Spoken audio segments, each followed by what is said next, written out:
क्या आपके मन में भी इस प्रकार के प्रश्न उठते हैं कि वह कौन सा रास्ता है जिस पर चलकर ट्रेडिंग में सफलता मिलती है? ट्रेडिंग में लॉस की जिम्मेदारी हम स्वयं कैसे लेना सीख सकते हैं? संभावना और हमारा बिहेवियर मार्केट पर क्या असर डालता है?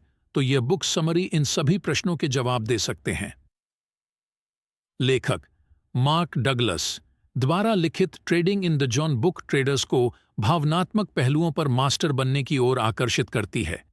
लेखक का मानना है कि ट्रेडिंग करना एक मनोवैज्ञानिक खेल है। ट्रेडिंग में ट्रेडर्स की भावनाएं अधिकतर प्रॉफिट और लॉस का कारण होती हैं।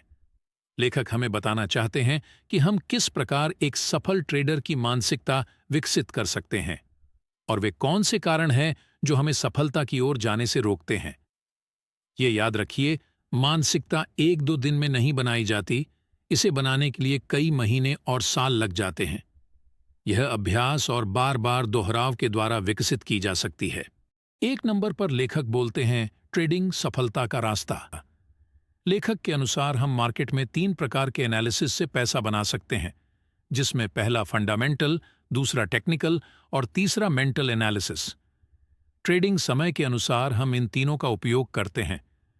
न्यू ट्रेडर्स की सबसे बड़ी गलती यह होती है कि उन्हें यह नहीं पता होता कि उनकी मानसिकता किस प्रकार की है और वे कौन सा रास्ता अपनाकर मार्केट से पैसा बना सकते हैं। इसीलिए वे सभी रास्तों को एक साथ उपयोग करने लगते हैं। इससे वे पूरी तरह दुविधा में फंस जाते हैं और अक्सर गलत निर्णय लेते हैं। लेखक के अनुसार तीनों रास्तों से पैसे बनाए जा सकते हैं और तीनों ही ट्रेडिंग के लिए उपयोगी है, लेकिन उपयोग करने का तरीका अलग अलग है। अगर हम लंबे समय तक मार्केट में बने रहना चाहते हैं या हम इन्वेस्टमेंट करना चाहते हैं तो हमें फंडामेंटल पर ध्यान देना होगा। वही हम स्विंग ट्रेडिंग या डे ट्रेडिंग करने की इच्छा रखते हैं तो हमें टेक्निकल और मेंटल एनालिसिस पर ज्यादा ध्यान देना होगा। 2 नंबर पर लेखक बोलते हैं जिम्मेदारी लेना। जब हम कोई काम करते हैं तो वह हम स्वयं करते हैं, इसीलिए उस काम का जो भी परिणाम होगा उसे स्वीकार करना ही जिम्मेदारी लेना कहलाता है। ये गलतियों से सीखना आसान कर देता है। न्यू ट्रेडर्स हमेशा जिम्मेदारी लेने से बचते हैं क्योंकि हम अधिकतर कामों में ये नहीं सिखाते, इसीलिए ट्रेडिंग में भी ये नहीं जान पाते कि जिम्मेदारी लेना जरूरी है। इसके कारण न्यू ट्रेडर्स अक्सर मार्केट और अपने सिस्टम को दोष देते हैं। जब मार्केट में उन्हें लॉस होता है तो वे कारण जानने और बेहतर करने की जगह दूसरों को दोष देते हैं। एक समय था जब मैं भी यही किया करता था, क्योंकि मुझे स्वयं जिम्मेदारी लेने के बारे में किसी ने नहीं बताया था। किसी काम की हम स्वयं जिम्मेदारी लेते हैं तो हम यह मानते हैं कि जो भी होगा उसे हम स्वीकार करेंगे। ऐसा इसलिए भी कि मार्केट में कब प्रॉफिट होगा और कब लॉस होगा ये हम नहीं जानते। एक ट्रेडर को हर प्रकार की संभावनाओं को स्वीकार करने के लिए तैयार होना आवश्यक है। ये हमें दूसरों पर दोष देने से बचाता है और अपनी गलतियों से सीखने की ओर हमें आकर्षित करता है। तीसरी आते हैं संभावनाओं में सोचना। ट्रेडिंग में किसी सेटअप से 10 ट्रेड लेने पर कितनी बार हमें प्रॉफिट मिलता है और कितनी बार लॉस होता है, इसी को उस सेटअप की संभावना कहते हैं। ट्रेडिंग संभावनाएं ट्रेडर की मानसिकता और उसके सिस्टम पर निर्भर होती है।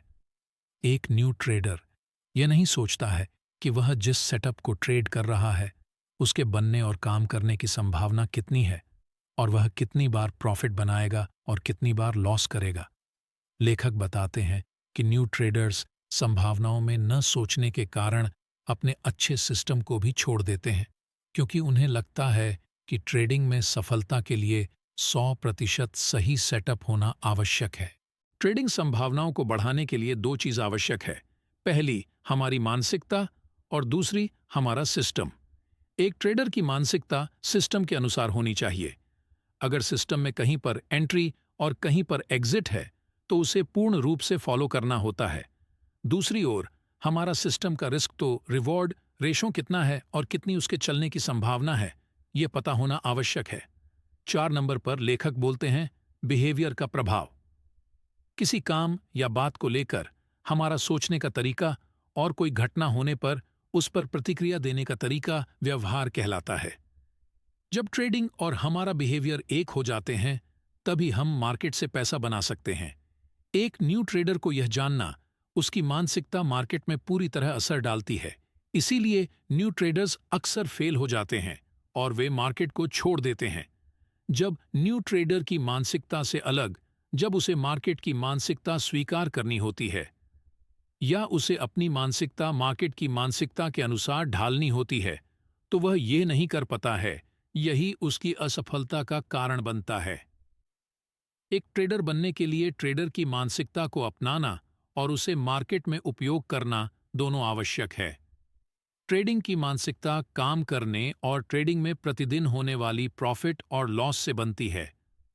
अगर हम भावनात्मक रूप से इन्हें स्वीकार नहीं कर पाते हैं तो हमारी मानसिकता एक दिन हमारा व्यवहार बना जाती है।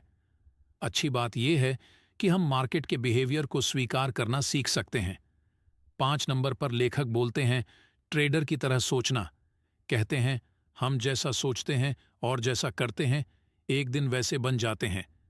इसीलिए अगर हमारी ट्रेडर बनने की इच्छा है तो हमें एक ट्रेडर की सोच रखना और उसकी तरह व्यवहार करना होगा। ट्रेडिंग में अनुभव न होने के कारण हम कहीं गलतियां करते हैं, जैसे सही से होमवर्क ना करना। होमवर्क करने पर हमें ट्रेड नहीं मिलता है तो कहीं पर भी ट्रेड ले लेना, अपने सिस्टम को चलते मार्केट में बदल देना, खुद पर यह विश्वास न होना कि उसका सिस्टम काम करता है, मार्केट को न देखकर लोगों की सुनना। ये सभी गलतियां इसलिए होती हैं क्योंकि एक न्यू ट्रेडर ये नहीं समझ पाता है कि ट्रेडर की तरह बिहेव करना है या गैम्बलर की तरह। एक ट्रेडर की तरह सोच रखने से हमें ट्रेडिंग की मानसिकता विकसित करने में ज्यादा समय नहीं लगता है, क्योंकि एक ट्रेडर की तरह सोचने और उसके तरह काम करने से अधिकतर परेशानियों का हाल मिल जाता है। जैसे एक ट्रेडर अपने सिस्टम को हमेशा टेस्ट करता रहता है, गलतियां होने पर अपने सिस्टम को अपडेट करता है, ना कि उसे छोड़ देता है। अपने बनाए हुए रूल्स मार्केट के समय में कभी नहीं तोड़ता। इसीलिए एक ट्रेंड की सोच रखने और उसकी तरह काम करना शुरू करें। यहीं से सफलता का रास्ता शुरू होता है। निष्कर्ष, इसी के साथ हमारी यह बुक समरी यहीं पर समाप्त होती है और अब बारी है हमने इस बुक समरी में जो भी पढ़ा उस ज्ञान को समेटने की और एक बार दोहराने की। इस बुक समरी से हमने 5 बातें सीखी जो इस प्रकार हैं। पहली, ट्रेडिंग सफलता के 3 रास्ते हैं, टेक्निकल, फंडामेंटल और मेंटल एनालिसिस। हम तीनों से पैसे बना सकते हैं। दूसरी, हर परिणाम की जिम्मेदारी लेने से सीखना आसान हो जाता है। तीसरी, ट्रेडर को हमेशा संभावनाओं में सोचना चाहिए। चौथी, ट्रेडिंग बिहेवियर को कभी नजरअंदाज न करें। और 5वां, हम जैसी सोच रखते हैं और जैसा काम करते हैं, एक दिन वैसे बन जाते हैं।